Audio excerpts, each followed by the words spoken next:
नमस्कार, Haryana at 9 PM news channel में आप सभी का स्वागत है। आइए आपको कराते हैं खबरों से अपडेट।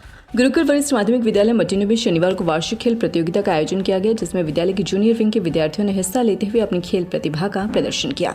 दूसरे और तीसरी कक्षा के विद्यार्थियों ने इस दौरान शानदार पीटी की प्रस्तुति दी। दौड़ में कुणाल व कनिका पहले, पारुल व शशांक ने संयुक्त रूप से दूसरे व हैरी और दिशानी तीसरे स्थान पर रहे। जंपिंग रेस में आदि व प्रयान पहले, सृष्टि और रियांशु दूसरे व जयंत व पंच तीसरे स्थान पर रहे। बुक बैलेंस में देव और रूही ने प्रथम, हिमांशु और सृष्टि दूसरे व निकिता और हार्दिक तीसरे स्थान पर रहे। इस दौरान चेयरमैन ब्रिगेडियर सत्यदेव ने कहा कि विद्यार्थियों के सर्वांगीण विकास के लिए जरूरी है कि उन्हें शारीरिक व मानसिक प्रबलता दी जाए। इसके लिए पढ़ाई के साथ ही खेलों में भागीदारी जरूरी है। इसी उद्देश्य की पूर्ति के लिए खेल प्रतियोगिता का आयोजन कर उनमें विद्यार्थियों की भागीदारी सुनिश्चित की जा रही है। विजेता खिलाड़ियों को chairman brigadier Satyadev Dahiya, trustee doctor Ranveer Sanswal, doctor Sandeep Dahiya व प्राचार्य ज्योति मलिक, प्राइमरी हेड वर्षा दहिया द्वारा पुरस्कृत किया गया।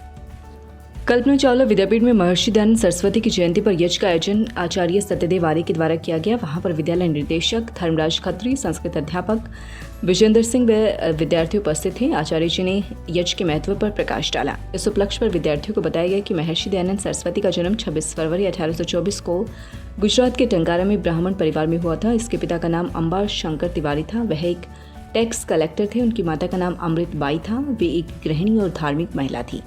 इनका परिवार आर्थिक रूप से संपन्न था। स्वामी दयानंद बचपन से ही कुशाग्र बुद्धि के धनी थे। बाल्यकाल से ही उन्होंने उपनिषदों, वेदों, धार्मिक पुस्तकों का गहन अध्ययन किया था। महर्षि दयानंद ने अपने जीवन भर ब्रह्मचर्य का पालन किया। महर्षि दयानंद के द्वारा 1857 में आर्य समाज की स्थापना की गई। आचार्य जी ने विद्यार्थियों को हवन व यज्ञ के महत्व के बारे में बताया कि हवन हिंदू धर्म में शुद्धिकरण का एक कर्मकांड है। शुभकामना, स्वास्थ्य एवं समृद्धि इत्यादि के लिए भी हवन किया जाता है। हवन से उठने वाली लपटों से वातावरण भी शुद्ध होता है। कल्पना चावला विद्यापीठ में प्रत्येक शनिवार को हवन किया जाता है, जिसमें बारी बारी से सभी कक्षाओं के विद्यार्थी हवन में आते हैं और उनके महत्व को समझते हैं, ताकि उनका ध्यान शिक्षा की तरफ बढ़े और वे अपने लक्ष्य को प्राप्त कर सकें। छोटा खांडा गांव निवासी एक युवक ने गांव के कुछ लोगों पर पहले से चले आ रहे झगड़े की रंजिश रखते हुए उस पर हमला कर घायल करने का आरोप लगाया है। शिकायत पर पुलिस ने आरोपियों के खिलाफ विभिन्न धाराओं के तहत मामला दर्ज कर जांच शुरू कर दी है। खांडा निवासी कदम सिंह का कहना है कि उनके परिवार व दूसरे परिवार के साथ पहले से झगड़ा होने के चलते पुलिस थाने में मुकदमे दर्ज हो चुके हैं, जिनमें सुलह भी हो चुकी है, लेकिन आरोपी अभी भी रंजिश रखे हुए हैं। इसी को लेकर जब वह सुबह के समय सैर करने के लिए बाहर निकला तो 3 युवक मोटरसाइकिल पर आए और उसका रास्ता रोकते हुए अपने हाथों में लिए हुए डंडों व रोड से उस पर हमला कर दिया। हमले के दौरान वह नीचे गिरा और अपने बचाव में शोर मचाने लगा, लेकिन आरोपी उसे पीटते रहे। आवाज सुनकर आसपास के लोग जब मौके पर आए तो तीनों ने उसे जान से मारने की धमकी देकर फरार हो गए। घायल को CHC खरखुदा लाया गया, जहां से PGI रोहतक रेफर किया गया। पुलिस ने घायल की शिकायत पर तीनों के खिलाफ विभिन्न धाराओं के तहत मामला दर्ज कर जांच शुरू कर दी है। दिल्ली से सटे बदरपुर बॉर्डर पर क्राइम ब्रांच बदरपुर वार्डर ने 100 से अधिक लोगों के साथ साइबर ठगी करने वाले बंटी बबली सहित 4 लोगों को गिरफ्तार किया है। क्राइम ब्रांच ने धीरज नगर के रहने वाले दीपक झा उर्फ बंटी और दीक्षा सराय उर्फ बबली को NHPC मेट्रो स्टेशन से पकड़ा है। दोनों स्कॉर्पियो कार में बैठकर किसी से साइबर ठगी कर रहे थे। पुलिस पूछताछ में दोनों ने बताया कि वे लोगों को लॉटरी देने का झांसा देते थे। इसके बाद अलग अलग बहाने से रुपये विभिन्न खातों में डलवा देते थे।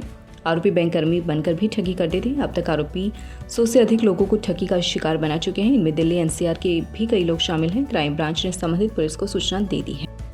आरोपियों ने पुलिस से बचने के लिए स्कॉर्पियो कार को कॉल सेंटर बनाया। इस कार पर फर्जी नंबर प्लेट लगी हुई थी। पहले युवती लोगों को कॉल करके लॉटरी लगने का झांसा देती थी, फिर उसके बाद वह अपने साथ कार में बैठे एक युवक को सीनियर बताकर लोगों की उससे बात करवाती थी। ये आरोपी कार चलाते हुए ठगी करते थे, इसलिए पुलिस भी उनकी लोकेशन ट्रेस नहीं कर पाती थी। 4 मोबाइल और कई सिम बरामद। क्राइम ब्रांच बदरपुर बॉर्डर प्रभारी सेठी मलिक ने बताया कि उनकी टीम NHPC मेट्रो स्टेशन के समीप में रविवार को क्राइम पड़ताल पर थी। इसी बीच सूचना मिली कि DLF एरिया में स्कॉर्पियो कार में एक लड़का व एक लड़की फर्जी नंबर प्लेट लगाकर बैंक कर्मचारी बनकर लोगों को लॉटरी का झांसा देकर साइबर ठगी कर रही हैं।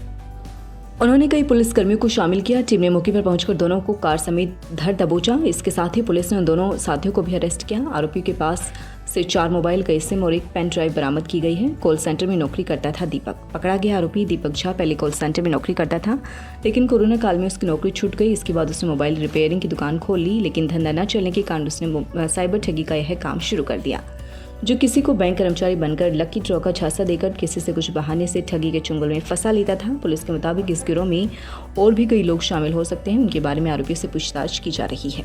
Toll tax rates. हाईवे और एक्सप्रेसवे पर सफर होगा महंगा, बढ़ने वाले हैं टोल टैक्स के रेट, देखिए लिस्ट। राष्ट्रीय राजमार्ग, हाईवे और एक्सप्रेसवे पर चलने वालों के लिए अप्रैल से मई सफर महंगा हो जाएगा। भारतीय राष्ट्रीय राजमार्ग प्राधिकरण (NHAI) ने सड़क एवं परिवहन मंत्रालय से टोल बढ़ोतरी की सिफारिश की है। हालांकि अभी टोल दरें तय नहीं की गई हैं, लेकिन कम से कम 10% की बढ़ोतरी टोल दरों में की जा सकती है। बढ़ी दरें मासिक पास धारकों पर भी लागू होंगी, उन पर भी 10% बढ़ोतरी का अतिरिक्त भार पड़ेगा।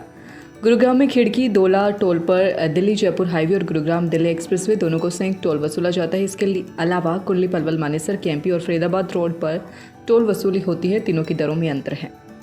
हाईवे की टोल दरें NHAI की सिफारिश पर सड़क एवं परिवहन मंत्रालय तय करता है, जबकि केएमपी एक्सप्रेसवे की दरें हरियाणा राज्य औद्योगिक आधारभूत संरचना विकास निगम HSIIDC की ओर से तय की जाती हैं। बढ़ोतरी के पीछे कोरोना में लॉकडाउन का तर्क दिया जा रहा है। बताया जा रहा है कि कोरोना के कारण टोल प्लाजा को काफी नुकसान हुआ है, जिस कारण टोल वसूली का लक्ष्य हासिल नहीं हो पाया। अब जब सब सामान्य हो गया है, इसलिए बढ़ोतरी की जा रही है।